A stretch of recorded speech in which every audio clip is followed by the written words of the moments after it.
A big announcement. Today, I am announcing my new nonprofit, the Wooden Railroad. I hiked the 2,650-mile Pacific Crest Trail to raise awareness about the devastating impact of false allegations on kids and families. What happened to me?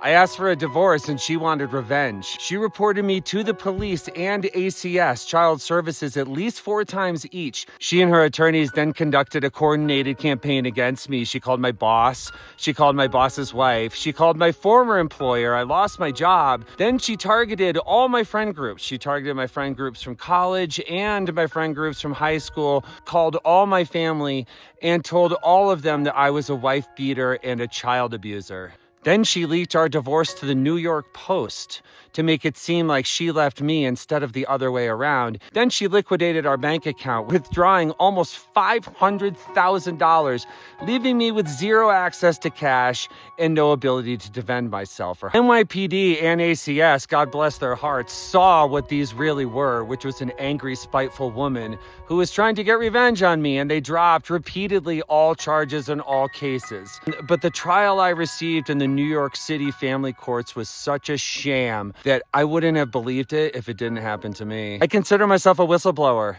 and the Wooden Railroad's going to shine a spotlight on these abusive, corrupt judges. Wooden Railroad's going to coordinate targeted digital and real-world campaigns targeting specific judges. We're going to vote them out. The details of my own story are so outlandish that I believe that the Wooden Railroad will get attention. And I believe that we will get donations and we will be successful in achieving our goals. The person who accused me of violence has 210,000 followers on Instagram. She was on a high-profile job in New York City. She's also on page 6 of Jeffrey Epstein's Little Black Book.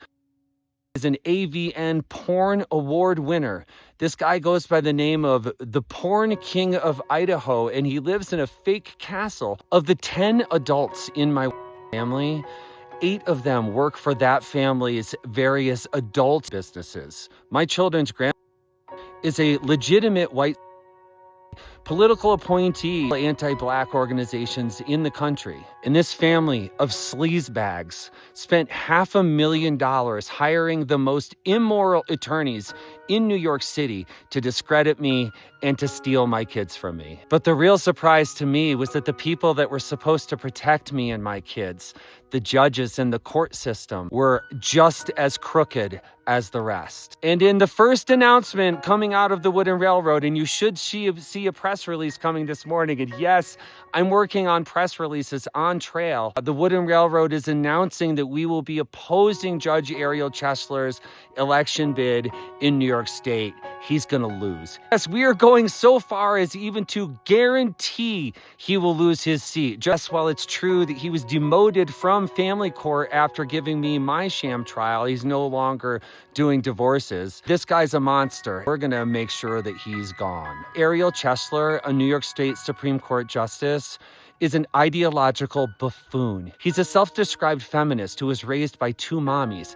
This guy not only ignores common sense, but straight up ignores evidence. My trial was a sham. There was no fact-checking. None. My wife's behavior was so outrageous, I secretly recorded her for years, including the very 911 call when she claims that my hands were around her neck and claims that the children were in danger. It didn't matter that I had proof that she was a liar. Ariel Chesler refused hundreds of pieces of evidence for me in a blatant attempt to manipulate the outcome of my trial. He had a court therapist say that I was a dangerous gun threat to my kids. A therapist who I'd never met before, a therapist who only met me for 2 hours over a Zoom call. Meanwhile, my actual therapist, a therapist who I've been seeing for years, a therapist who also treated my and a therapist who happened to be our marriage counselor, he refused to see an actual therapist diagnosis in preference for the therapist diagnosis that said that I was a gun threat to my children. The name The Wooden Railroad is very meaningful to me. The initials TWR stand for my kids' names, Timothy, William, and Robert. We used to play wooden trains together all the time. We had boxes and baskets of these wooden trains that we would build huge trains all over our apartment. The trains themselves have magnets on them, and the magnets symbolize the eternal bond between a father and his kids. Wooden Railroad is launching today, You can see it. We're on Instagram, YouTube, and TikTok. And you can also go to thewoodenrailroad.org. I loved making these videos. I really wanted to make the kind of videos that I wanted to watch. I didn't beg people to subscribe. I saved my ask for now. If you would, please consider making a small donation to the Wooden Railroad. We would greatly appreciate it. You can find links in my bio. And if you could do me a huge favor and wanted to actually go to @thewoodenrailroad, my new channel, there is a video going live now that is deeply important to me.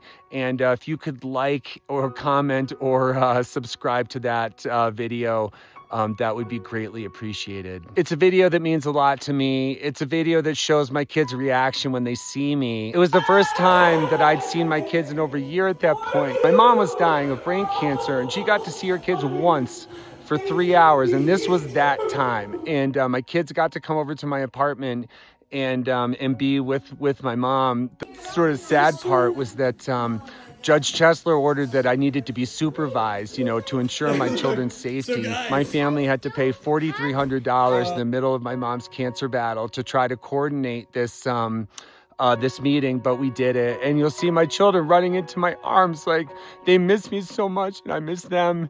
And it turns out that was the last time that I ever saw my kids. So as my kids were saying their final goodbyes to their nanny, we had a court-ordered social worker taking notes on us on our hugely emotional day. My kids weren't allowed to go to her funeral. After my mom passed away, the largest newspaper in Syracuse wrote a touching tribute to her and her legacy, hooked up poor people who couldn't afford lawyers with attorneys to defend themselves. That was my mom's legacy, was going to war with judges. Maybe that's my legacy too.